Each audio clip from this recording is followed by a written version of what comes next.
Hello student, this is Hindi literature book of class third. बच्चों, इसमें देखिए मैंने आपको चैप्टर 4 ये हमारा कंप्लीट हो गया था और पेज नंबर 30 यहाँ तक मैंने आपको कंप्लीट करा दिया था। और आज हम चैप्टर 5 कावरी शैल इसकी रीडिंग करेंगे। देखते हैं इसमें क्या है।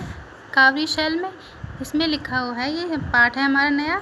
यह एक ऐसे मेहनती बच्चे की कथा है जिसने अपनी मेहनत और सच्ची लगन से सबका मन जीत लिया और वह शहर का सबसे बड़ा आदमी बन गया।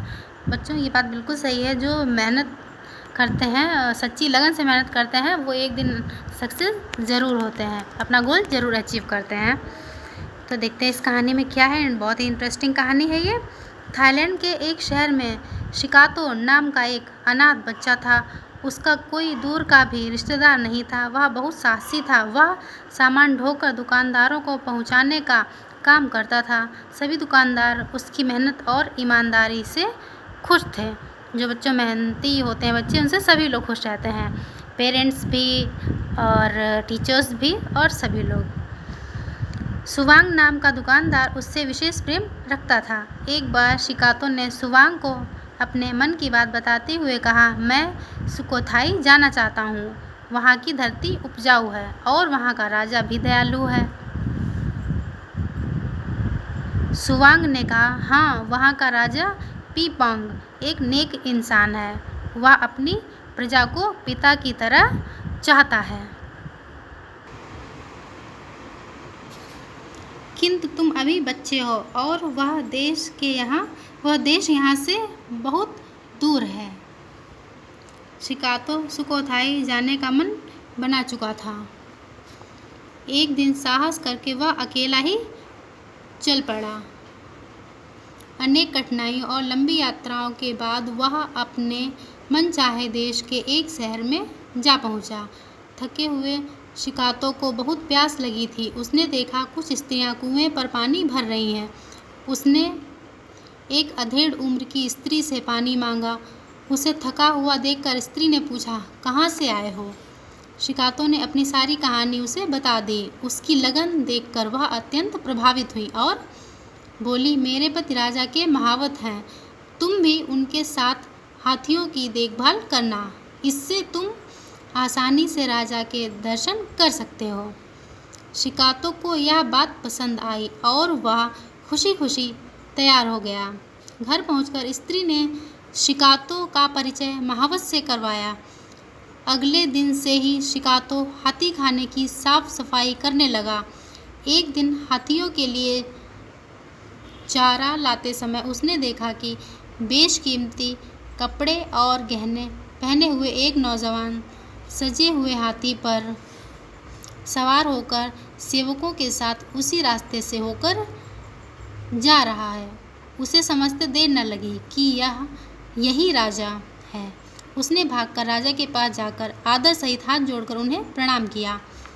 राजा पीपोंग ने महावत से पूछा, यह बालक कौन है?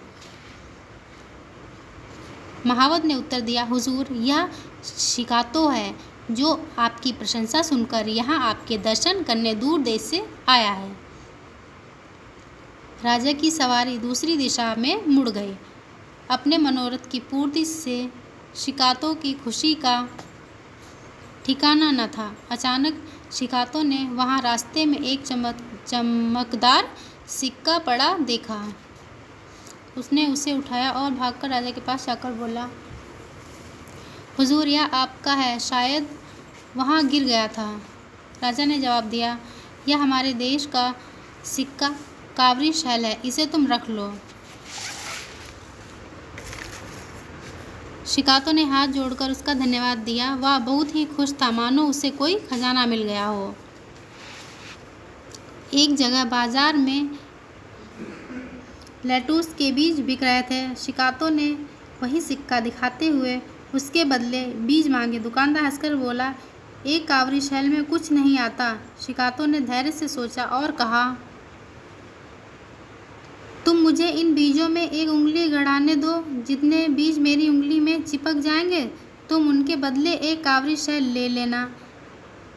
दुकानदार मान गया। तब उसने अपनी पहली उंगली से माथे का पसीना पोंछा और उसे बीजों में गड़ाया, उंगली में चिपकाया। बीजों को पुड़िया में रखवाकर वह घर ले आया और खाली जगह में क्यारी बनाकर उन बीजों का क्या किया? फिर इसने उन बीजों को बो दिया। जल्दी ही अंकुर निकल आए। समय के साथ उनमें फल लग गए। शिकातों की मेहनत रंग लाए। बच्चों, आज हम इतना ही पढ़ेंगे और आगे की कहानी हम कल पढ़ेंगे। तो बच्चों, आज के लिए बस इतना ही। Thank you.